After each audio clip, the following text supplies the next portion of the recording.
باب الکبائر و علامات النفاق۔ کبائر کبیرہ کی جمع ہے۔ گناہ کبیرہ کا اطلاق اس گناہ پر ہوتا ہے جس کے تعلق سے کوئی وعید وارد ہوئی ہو، کوئی وعید آئی ہو، وہ گناہ کبیرہ ہے۔ ایک قول کے مطابق یہ ہے کہ گناہ کبیرہ وہ گناہ ہے جس پر کوئی حد نازل ہوئی ہو، حد وارد ہوئی ہو شریعت کی جانب سے، جیسے چوری کرنا، چوری کی ایک حد مقرر کی ہے، ہاتھ کاٹنا۔ زنا کرنا، اس کی حد مقرر کی ہے 100 کوڑے۔ ایک قول یہ ہے۔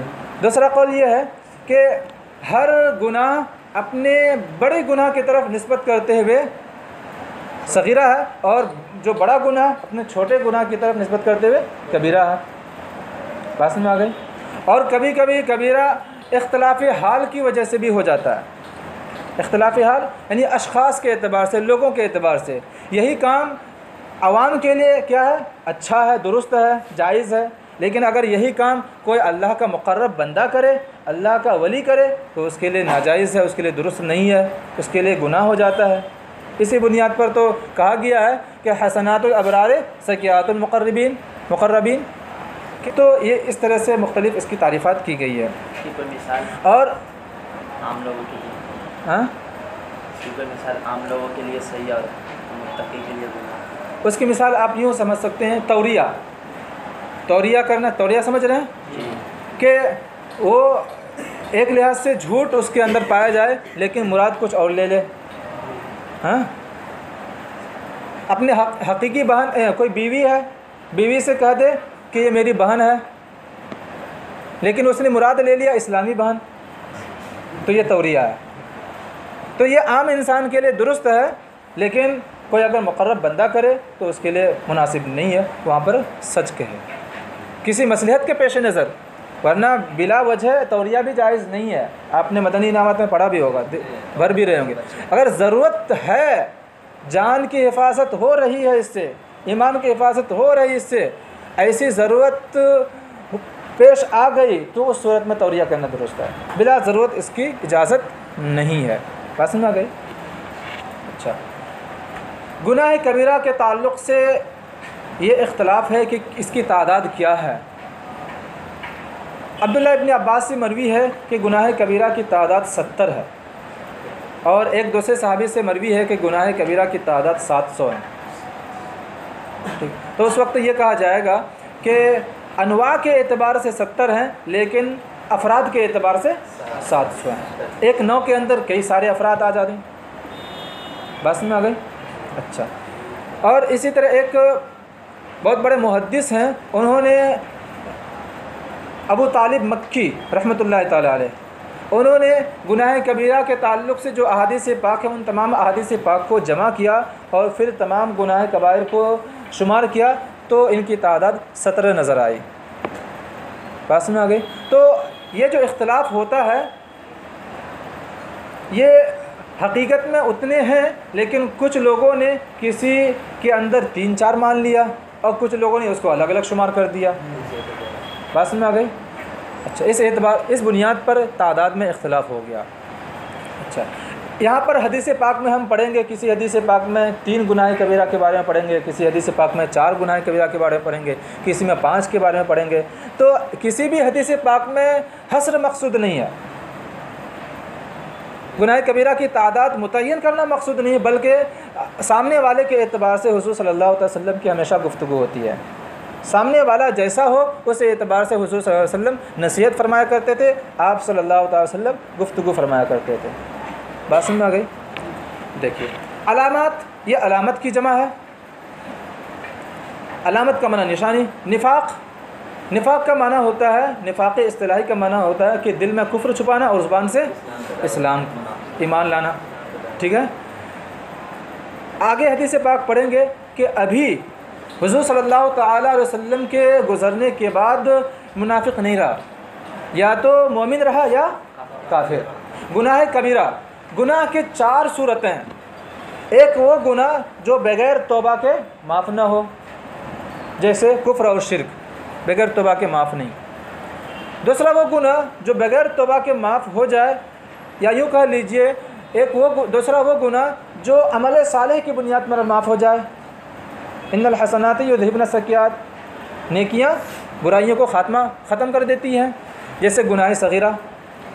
ہاں اچھا, تیسرا وہ ہے کہ نیکیوں کی وجہ سے وہ گناہ تو ختم نہ ہو, لیکن اللہ کے فضل سے اس گناہ کے معافی کی امید ہو, جیسے گناہ کبیرہ. یہ گناہ کبیرہ معاف نہیں ہوتا, ہاں اللہ تبارک و تعالیٰ چاہے تو معاف فرما دے. اچھا, چوتھا وہ گناہ کہ بغیر بندہ کے معاف کیے ہوئے معاف نہ ہو. بغیر بندہ کے معاف کیے اللہ بھی معاف نہیں فرماتا, جیسے حقوق العباد. بات سمجھ میں آ گئی؟ یہ چاروں صورتیں ہم جگہ جگہ پڑھیں گے. دیکھیے, عن عبداللہ ابن مسعود قال, حضرت عبداللہ ابن مسعود سے مروی ہو فرماتے ہیں, قال رجل, ایک شخص نے کہا, یا رسول اللہ صلی اللہ تعالی علیہ وسلم, ای الذنب اکبر عند اللہ, اللہ کے نزدیک کون سا گناہ سب سے بڑا ہے؟ قال, آپ صلی اللہ تعالی علیہ وسلم نے ارشاد فرمایا, ان تدعو للہ ندا وهو خلقک, اللہ کے نزدیک سب سے بڑا گناہ یہ ہے کہ تم اللہ کے لیے شریک ٹھہراؤ. ندن کا معنی شریک, اس کی جمع انداد. سب سے بڑا گناہ یہ ہے کہ تم اللہ کے لیے شریک ٹھہراؤ. وهو خلقک, حالانکہ اللہ نے تمہیں پیدا کیا. اللہ نے تمہیں پیدا کیا اور پھر اسی کے ساتھ کسی اور کو بھی شریک کر رہے ہو. یہ اللہ کے نزدیک سب سے بڑا گناہ ہے, یعنی شرک. قال ثم ای, راوی نے کہا پھر اس کے بعد کون سا گناہ؟ قال, آپ نے ارشاد فرمایا, ان تقتل ولدک خشیۃ ان یطعم معک. آپ صلی اللہ تعالی علیہ وسلم نے ارشاد فرمایا اس کے بعد یہ ہے کہ تم اپنی اولاد کو اس خوف سے قتل کر دو کہ وہ تمہارے ساتھ کھانا کھائے. اس بنیاد پر قتل کر دو تو یہ گناہ ہے, شرک کے بعد ہے. اس میں یہ ہے کہ اگرچہ تم قتل کر رہے ہو لیکن حقیقت میں اللہ کی رازق ہونے کا انکار کر رہے ہو. تم یہ سوچ رہے ہو کہ ہم اسے کہاں سے کھلائیں گے, کہاں سے اس کے لیے انتظامات کریں گے, تربیت کیسے دیں گے, کیسے پڑھائیں گے. یہ تمہارے ذمہ نہیں ہے, رازق اللہ ہر ایک کے لیے. تو تم اس خوف سے قتل کر دے رہے ہو کہ کون کھلائے گا, کیسے کھائے گا, کیسے کھلائیں گے, تو اللہ کے رازق ہونے کا انکار کر رہے ہو حقیقت میں. تو یہ اس کے بعد گناہ ہے. قال, راوی نے کہا, عرض کیا, ثم ای, پھر اس کے بعد کون سا گناہ بڑا ہے؟ قال, ارشاد فرمایا, ان تزنی حلیلۃ جارک. ایک روایت میں تزانی آیا ہے, ہاں تزنی, آپ نے تزنیہ پڑھا ہو نا, تزنیہ, زنا یا زنی, تزنیہ. ان تزنی حلیلۃ جارک, جار کا معنی پڑوسی, حلیل کا معنی بیوی جو حلال ہو, حلیل. ہاں, یہ حلیل مذکر کے شوہر کے لیے اور حلیلہ بیوی کے لیے. اس کے بعد یہ ہے کہ تم اپنے پڑوسی کی بیوی سے زنا کرو. یوں تو زنا کرنا گناہ کبیرہ ہے ہی, لیکن اپنے پڑوسی کی بیوی سے زنا کرنا اور زیادہ بڑا گناہ ہے, کیونکہ پڑوسی کا ایک حق تم نے ضائع کر دیا. کہ پڑوسی کیا ہے؟ اپنے پڑوسی پر بھروسہ کرتا ہے.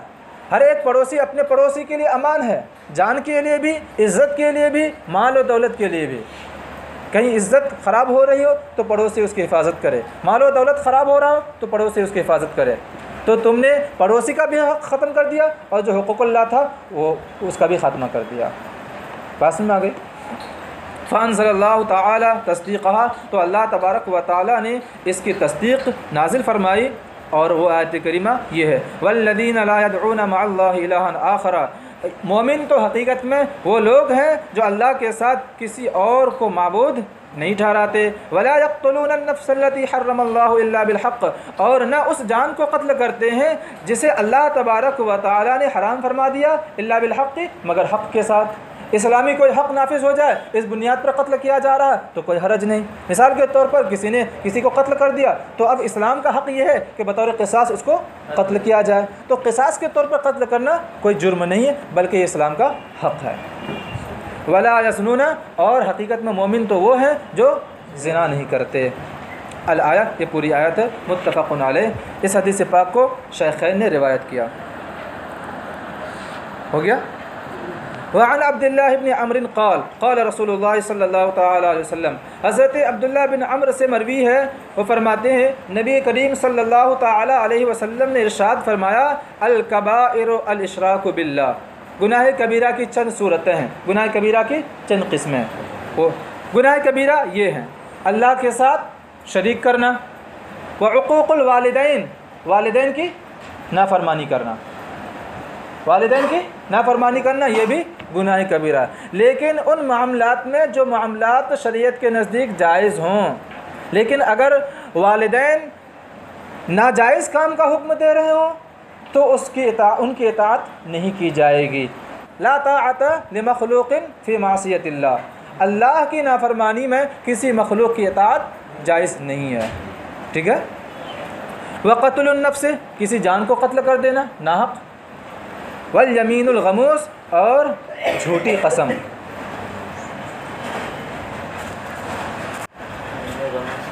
غموس کا معنی ہوتا ہے ڈبو دینے والا، کسی کو کسی میں ڈبو دینے والا۔ جھوٹی قسم چونکہ انسان کو گناہوں میں ڈبو دیتا ہے، ہلاکت میں ڈبو دیتا ہے، اس بنیاد پر اس کو یمین غموس کہتے ہیں۔ یمین غموس کا مطلب یہ ہے کہ زمانے ماضی میں کسی جھوٹی بات پر قسم کھائی جائے۔ مثال کے طور پر استاد صاحب درسگاہ میں حاضر نہیں ہوئے اور کوئی آ کے کہہ رہا ہے کہ بخدا استاد صاحب درسگاہ میں حاضر ہو گئے، حالانکہ استاد صاحب درسگاہ میں حاضر نہیں ہوئے، تو یہ جھوٹی قسم ہے۔ اس قسم کی وجہ سے انسان گناہوں میں ڈوب جاتا ہے، اس بنیاد پر اسے یمین غموس بھی کہتے ہیں۔ یہ بھی کیا ہے؟ گناہ کبیرہ ہے۔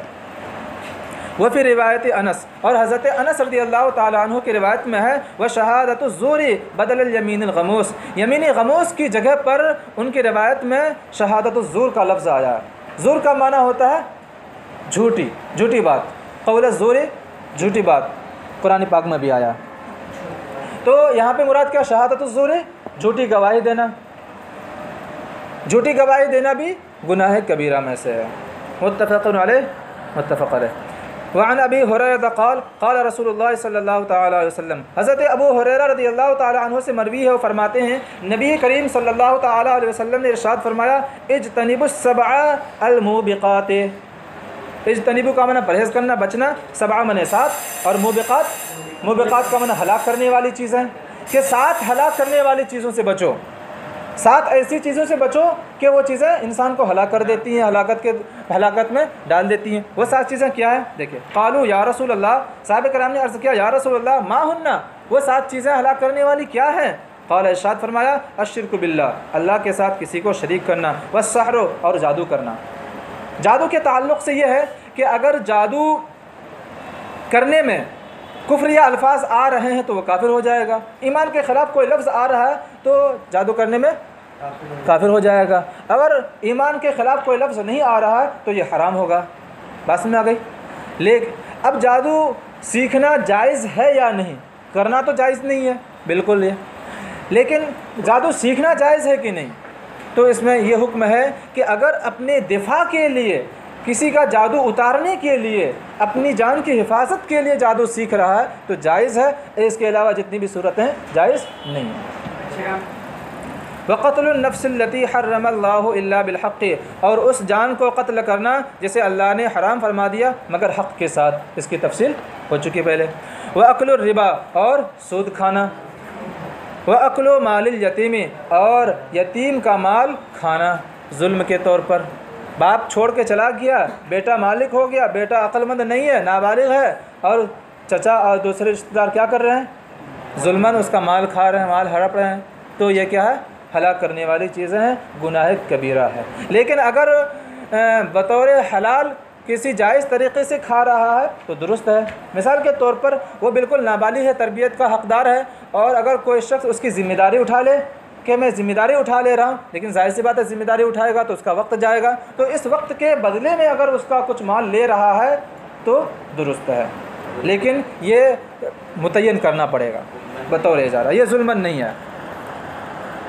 والتولی یوم الزحف، زحف کا معنی ہوتا ہے جنگ، اور جنگ کے دن بھاگنا، پیٹ پھیر کر بھاگ جانا، یہ بھی گناہ کبیرہ میں سے ہے۔ اس کا کیا مطلب؟ چونکہ کوئی انسان اگر جنگ کے دن بھاگ جاتا ہے تو اس کا دیکھا دیکھی دوسرے لوگ بھی بھاگ جاتے ہیں، جب دوسرے لوگ بھی بھاگنا شروع کر دیں گے تو پھر اسلامی لشکر کو شکست حاصل ہوگی. تو ایک بندے کی وجہ سے پورے لشکر کو شکست ہو رہی ہے. اس بنیاد پر منع کیا گیا. یہ اس وقت تک حکم ہے جب تک کہ مقابل میں جو کفار کا لشکر ہے یہ برابر ہو یا ڈبل ہو. مسلمان 100 کی تعداد میں ہو اور کافر 200 کی تعداد میں ہو تو اس وقت تک بھاگنے کی اجازت نہیں ہے.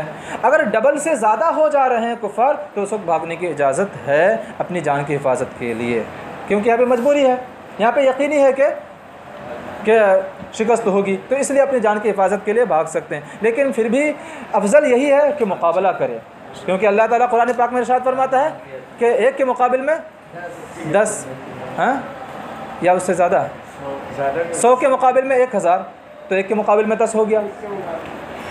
10ویں پارے میں وَقَذْفُ الْمُحْصَنَاتِ الْمُؤْمِنَاتِ الْغَافِلَاتِ, غافل مومن پاک دامن عورتوں پر زنا کی تہمت لگانا یہ بھی ہلاک کرنے والی چیز ہے.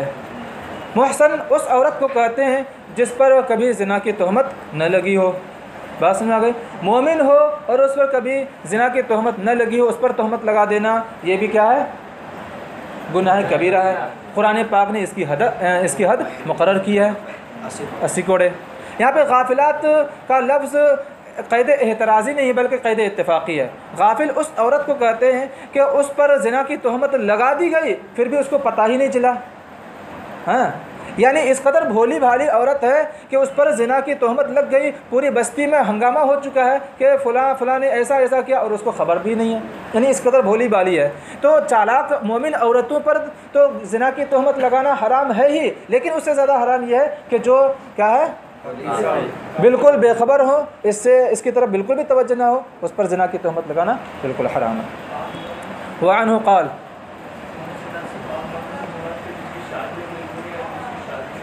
پاک دامن عورت وہاں پہ وہ مراد نہیں ہے شادی شدہ یا غیر شادی شدہ, یہاں پہ مراد پاک دامن عورت جس پر کبھی زنا کی تہمت نہ لگی ہو. ٹھیک ہے, وہاں پہ قرآن پاک میں جو المحسنات ہے وہاں پہ وہ الگ معنی ہے. ٹھیک ہے نا, وہاں پہ شادی شدہ اور غیر شادی شدہ کی بات آ رہی ہے نا, یہاں پہ یہ معنی نہیں ہے. یہاں پہ مطلقاً پاک دامن عورت جس پر کبھی زنا کی تہمت نہ لگی ہو وہ مراد ہے. وعنہ قال, اور انہی سے مروی وہ فرماتے ہیں قال رسول اللہ صلی اللہ تعالی علیہ وسلم, نبی کریم صلی اللہ تعالی علیہ وسلم نے ارشاد فرمایا لا یزنی الزانی حین یزنی وہو مؤمن, کہ زانی زنا نہیں کرتا جب کہ وہ زنا کرے اس حال میں کہ وہ مومن ہو. اس کا مطلب کیا؟ یہ لفظی معنی, اس کا اصطلاحی معنی دیکھیے, ایسا نہیں ہے کہ زانی زنا کرنے کے وقت مومن ہو, یعنی زانی جب زنا کرتا ہے تو اس وقت مومن نہیں رہتا. بات سمجھ آ گئی؟ آگے اسی طرح کی بہت ساری باتیں آئیں گی کہ چور چوری کرنے کے وقت مومن نہیں رہتا, قاتل قتل کرنے کے وقت مومن نہیں رہتا. ان ساری احادیث پاک کا خلاصہ یہ ہے کہ مومن نہیں رہتا فلاں کام کرنے کے وقت, زنا کرنے کے تو مومن نہیں رہتا. اس کا کیا مطلب؟ اس کا 2 مطلب ہے. اس کا ایک مطلب یہ ہے کہ جس وقت وہ زنا کرتا ہے تو وہ کامل ایمان والا نہیں رہتا. ایمان کی خصوصیت یہ ہے کہ وہ زنا نہ کرے, تو جب زنا کر لیا تو ایک خصوصیت نکل گئی, ایک علامت نکل گئی, تو کامل نہیں رہا. بات سمجھ میں آ گئی؟ اسی طرح سب میں فٹ کریں گے. اچھا, ایک مطلب تو یہ ہے کہ جس وقت زنا کرتا ہے تو اس وقت نور ایمان اس سے نکل جاتا ہے. آگے حدیث پاک پڑھیں گے کہ نور ایمان اسی طرح نکل جاتا ہے جس طرح انسان چھتری لے کر گھومتا ہے. تو جب تک انسان زنا کرنے والا رہتا ہے تو نور ایمان نکل کر اس کے اوپر ہو جاتا ہے, سر کے اوپر, اور جب زنا سے فارغ ہو جاتا ہے, جب اس کام سے الگ ہو جاتا ہے تو پھر وہ نور ایمان انسان کے اندر آ جاتا ہے. اس کا یہ مطلب نہیں کہ وہ مومن نہیں رہتا, کافر ہو جاتا ہے. ہاں, اگر یہ اعتقاد رکھ کر کے وہ زنا کرے کہ زنا کرنا جائز ہے تو پھر وہ کافر ہو جائے گا. بات سمجھ میں آ گئی؟ خلاصہ سمجھ گئے؟ اب ترجمہ دیکھیے, میں سلیس ترجمہ کروں گا اور لفظی ترجمہ ایک بار کر دیا, آپ سمجھ جائیے گا اسی حساب سے. ایسا نہیں ہے کہ زانی زنا کرنے کے وقت مومن ہو. ولا يسرق السارق حين يسرق وهو مؤمن, اور ایسا نہیں ہے کہ چور چوری کرنے کے وقت مومن ہو. ولا يشرب الخمر حين يشربها وهو مؤمن, اور ایسا نہیں ہے کہ شرابی شراب پینے کے وقت مومن ہو. ولا ينتهب نهبة يرفع الناس إليه فيها أبصارهم حين ينتهبها وهو مؤمن. انتہب ینتہب کا معنی ہوتا ہے مال لوٹ لینا. یہاں پہ ڈاکو کے بارے میں پہلے لفظی ترجمہ دیکھیے، اور ڈاکو مال نہیں لوٹتا اس حال میں کہ لوگ اس کی طرف اپنے مالوں میں اپنی نگاہیں اٹھا کر دیکھتے ہیں، حسرت بھری نگاہوں سے دیکھتے ہیں جب وہ مال لوٹتا ہے، حین ینتہبھا جب وہ ڈکیتی کرتا ہے، اس حال میں کہ وہ مومن ہو۔ مطلب یہ ہے کہ جس وقت وہ مال لوٹ کر لے جاتا ہے تو اس وقت نور ایمان اس سے نکل جاتا ہے، اور جس کا مال لوٹ کر لے جا رہا ہے وہ لوگ اپنی مالوں کو حسرت بھری نگاہوں سے دیکھ رہے ہیں کہ کتنی مشقت سے، کتنی محنت سے اس نے اپنے مال کمایا، اور اس کی نگاہوں کے سامنے مال لے کر چلے جا رہا ہے، اور یہ مجبور ہو بے کس ہے۔ بات سمجھ میں آ گئی؟ جی دیکھیے، اور ایسا نہیں ہے کہ ڈاکو مال لوٹنے کے وقت مومن ہے اس حال میں کہ لوگ اس کی طرف اپنے مالوں میں اپنی نگاہیں حسرت بری سے ڈالیں، حسرت کے ساتھ اپنی نگاہیں ڈالیں۔ ولا یغل احدکم حتی یغل وهو مؤمن، غلہ یغل کا معنی ہوتا ہے خیانت کرنا، اور تم میں سے کوئی خائن خیانت کرنے کے وقت مومن نہیں ہوگا۔ ایسا نہیں ہے کہ تم میں سے کوئی شخص خیانت کرنے کے وقت خائن ہو، خیانت کرے اور وہ مومن ہو، ایسا نہیں ہے۔ فَإِيَّاكُمْ إِيَّاكُمْ، تو اے لوگو تم اس سے بچو بچو، یہ تحذیر کے لیے۔ تو ان کاموں سے بچو، ان کاموں کے وقت کام کرنے والا مومن نہیں رہتا، یعنی نور ایمان نکل جاتا ہے۔ متفق علیہ، متفق علیہ۔ ڈاکو والا ترجمہ کر دیں، ولا ينتهب نهبة يرفع الناس إليه فيها أبصارهم حين ينتهبها وهو مؤمن۔ پہلے لفظی ترجمہ، اور نہبتن کا معنی مال، جو مال لوٹ کر لے کے جائے، اور مال نہیں لوٹتا ہے اس حال میں کہ لوگ اس کی طرف الہ لوٹنے والی کی طرف اپنے مال میں اپنی نگاہیں اٹھاتے ہیں جبکہ وہ لوٹ کر لے جائے، اس حال میں کہ وہ مومن ہو۔ ترجمہ سمجھ میں آیا؟ لفظی ترجمہ۔ اب سلیس ترجمہ دیکھیے، اور ڈاکو ڈکیتی کرنے کے وقت مومن نہیں ہوتا اس حال میں کہ لوگ اپنے مال میں اس کی طرف حسرت بھری نگاہیں اٹھا کر دیکھتے ہیں۔ بات سمجھ میں آ گئی؟ وفی روایت ابن عباس، اور حضرت عبداللہ ابن عباس کی روایت میں ہے، ولا يقتل حين يقتل وهو مؤمن، اور ایسا نہیں ہے کہ قاتل قتل کرنے کے وقت مومن ہو۔ جس وقت قاتل قتل کرتا ہے تو اس وقت ایمان اس کے ساتھ نہیں رہتا، وہ مومن نہیں رہتا۔ قال اکرمہ، حضرت اکرمہ فرماتے ہیں، قلت لابن عباس، میں نے عبداللہ ابن عباس سے پوچھا، ظاہر سی بات ہے ایک سوال پیدا ہوتا ہے کہ قتل کرنے کے وقت وہ مومن نہیں رہتا، کیا مطلب اس کا؟ کیا ایمان اس سے کھینچ لیا جاتا ہے، کافر ہو جاتا ہے؟ یہ سوال ایک عام انسان کے ذہن میں آتا ہے اگر آپ کو پہلے سے جواب معلوم نہ ہو تو۔ اسی طرح حضرت اکرمہ نے حضرت عبداللہ ابن عباس سے پوچھا، کیف ینزع الایمان منہ، ایمان اس سے کیسے کھینچ لیا جاتا ہے، کیا صورت ہوتی ہے؟ قال ہاکذا، حضرت عبداللہ ابن عباس نے ارشاد فرمایا اس طرح، وشبک بین اصابعہ، اور آپ نے یعنی حضرت عبداللہ ابن عباس نے اپنی انگلیوں کی تشبیک فرمائی، یعنی اپنے دونوں ہاتھوں کی انگلیوں کو ملایا، قینچی بنایا، اور ارشاد فرمایا کہ جب اس طرح رہتا ہے تو ایمان اس کے ساتھ رہتا ہے۔ ثم اخرجہا، پھر آپ نے انگلیوں کو ایک دوسرے سے نکال دیا، تو اس طرح سے ایمان ایک اس کے جسم سے نکل جاتا ہے۔ فَإِن تَابَ عَادَ إِلَيْهِ هَكَذَا، پھر اگر وہ اس گناہ سے توبہ کر لے، اللہ کی طرف رجوع لائے، عَادَ إِلَيْهِ هَكَذَا، تو اس کی طرف ایمان اس طرح سے لوٹ آتا ہے۔ وَشَبَّكَ بَيْنَ أَصَابِعِهِ، اور پھر اپنے انگلیوں کی تشبیک فرمائی، یعنی اپنے دونوں ہاتھوں کی انگلیوں کو قینچی کی طرح بنا لیا۔ ٹھیک ہے، ایمان اس طرح نکل جاتا ہے اور پھر اس طرح ایمان آ جاتا ہے۔ وقال ابو عبداللہ، اور حضرت ابو عبداللہ محمد بن اسماعیل بخاری ان کا لقب ہے، امام بخاری رحمۃ اللہ تعالی علیہ نے فرمایا، لا یکون ھذا مومنا تاما، کہ وہ مومن کامل نہیں ہوتا، یعنی وہ قتل کرنے کے وقت، زنا کرنے کے وقت، چوری کرنے کے وقت مومن نہیں رہتا، اس کا مطلب یہ مومن کامل نہیں ہوتا۔ ٹھیک ہے، ولا یکون لہ نور الایمان، اور اس کے لیے نور ایمان نہیں ہوتا۔ ھذا لفظ البخاری، یہ حدیث پاک کا لفظ نہیں ہے بلکہ یہ امام بخاری کی اپنی تشریح ہے۔ بات میں آ گئی؟ وہ مومن نہیں رہتا، اس کا دو مطلب ہے۔ ایک مطلب تو یہ کہ مومن کامل نہیں رہتا، ایمان کی ایک خصوصیت یہ ہے کہ وہ چوری نہ کرے، ایمان کی ایک نشانی ہے کہ وہ زنا نہ کرے۔ اب جب وہ نشانی ختم ہو گئی تو کمال بھی ختم ہو گیا۔ بات میں آ گئی؟ اچھا، دوسرا مطلب انہوں نے یہ بتایا کہ مومن نہیں رہتا، اس کا مطلب نور ایمان اس کے جسم سے نکل جاتا ہے۔ اس سے پتہ چلتا ہے کہ انسان کو گناہ نہیں کرنا چاہیے، انسان کو گناہ سے بچنا چاہیے، کیونکہ اگر وہ گناہ میں ملوث رہا اور پھر خدا نخواستہ اسی حالت میں اس کی وفات ہو گئی، اس کی موت آ گئی، تو بتائیے اس کی موت اس حالت میں ہوگی کہ اس کا ایمان کامل نہیں رہے گا، اس کی موت اس حالت میں ہوگی کہ نور ایمان اس کے جسم سے نکل چکا ہوگا۔ بات میں آ گئی؟ تو آگے کے مراحل بھی دشوار ہوتے جائیں گے، اگرچہ فی نفسی وہ مومن ہے، ٹھیک ہے۔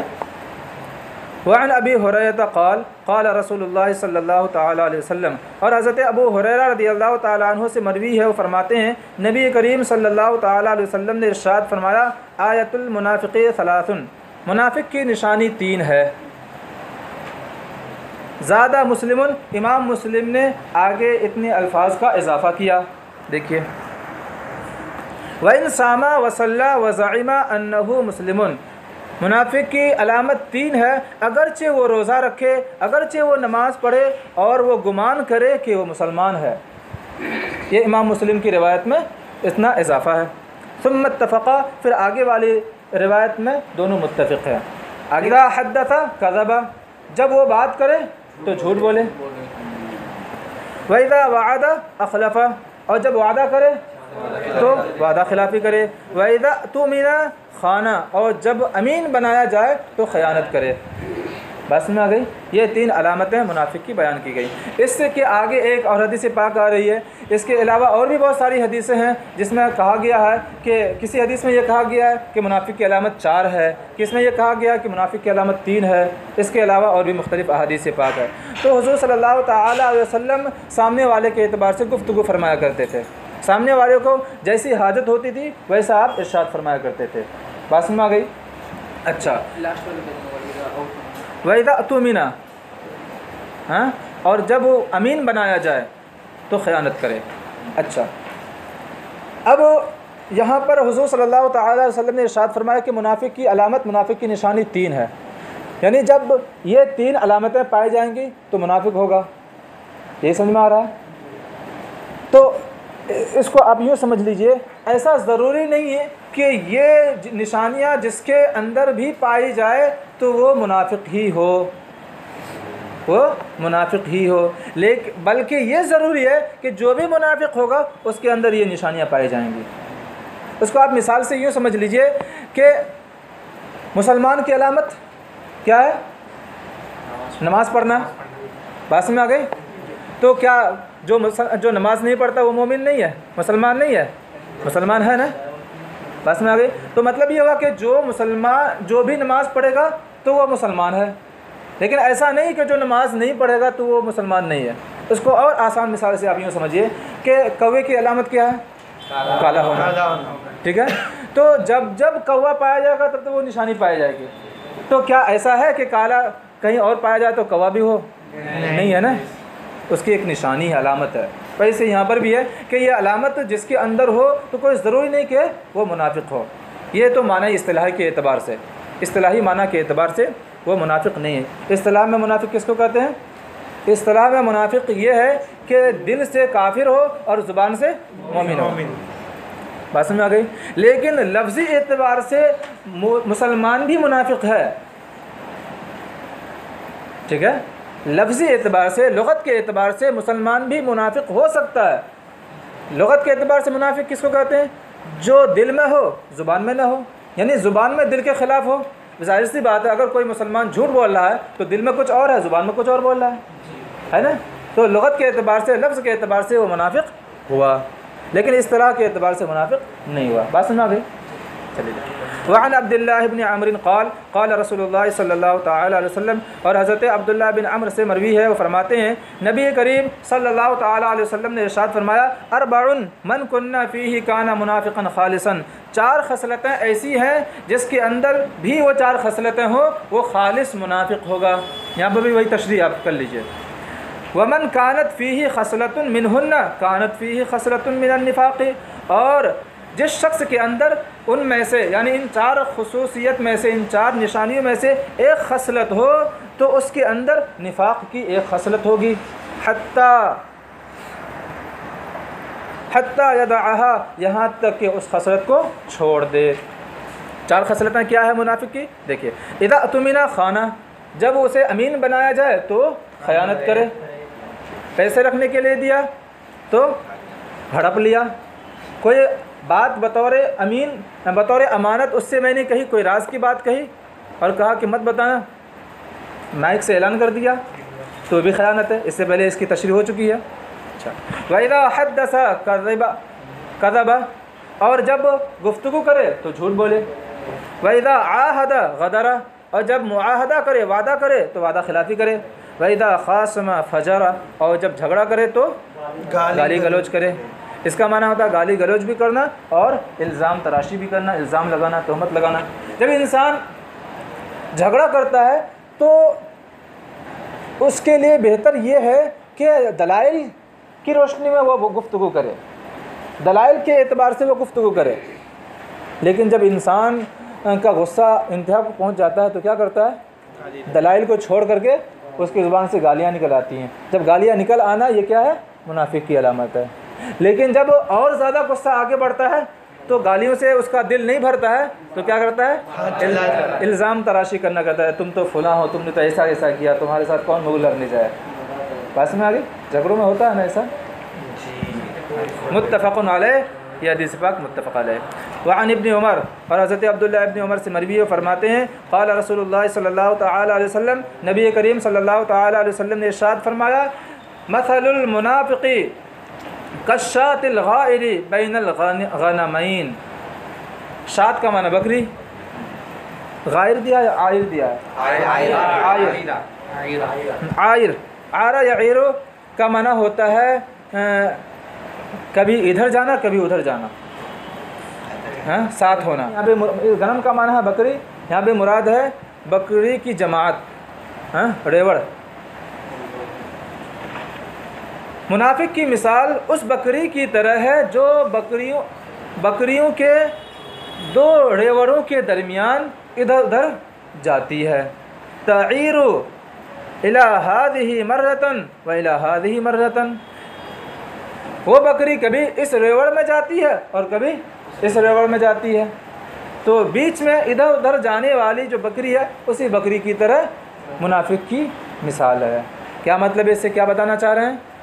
یہاں پہ مطلب یہ ہے کہ وہ بکری جفتی کے لیے, اپنی خواہش پوری کرنے کے لیے کبھی اس ریوڑ میں جاتی ہے کہ میری خواہش پوری کر دے, اور کبھی اس ریوڑ میں جاتی ہے کہ میری خواہش پوری کر دے. لیکن کہیں بھی اس کی خواہش پوری ہوتی ہے, کہیں پہ نہیں ہوتی ہے. بہرحال اپنی خواہش پوری کرنے کے لیے کبھی اس ریوڑ میں جاتی ہے کبھی اس ریوڑ میں. تو یہ بکری ایسی ہے. اسی بکری کی طرح منافق بھی ہے کہ منافق اپنی منفعت کے لیے, اپنا نفع حاصل کرنے کے لیے کبھی کافروں کے گروہ کی طرف جاتا ہے اور کبھی مسلمانوں کے ساتھ رہتا ہے. بات سمجھ آ گئی؟ یہ مطلب تشبیہ دینے کا یہ مطلب ہے کہ اپنا نفع حاصل کرنے کے لیے جس طرح وہ بکری اپنا مقصد حاصل کرنے کے لیے کبھی ادھر کبھی ادھر, تو اسی طرح وہ منافق اپنا نفع حاصل کرنے کے لیے کبھی کافروں کے پاس جاتا ہے اور کبھی مسلمانوں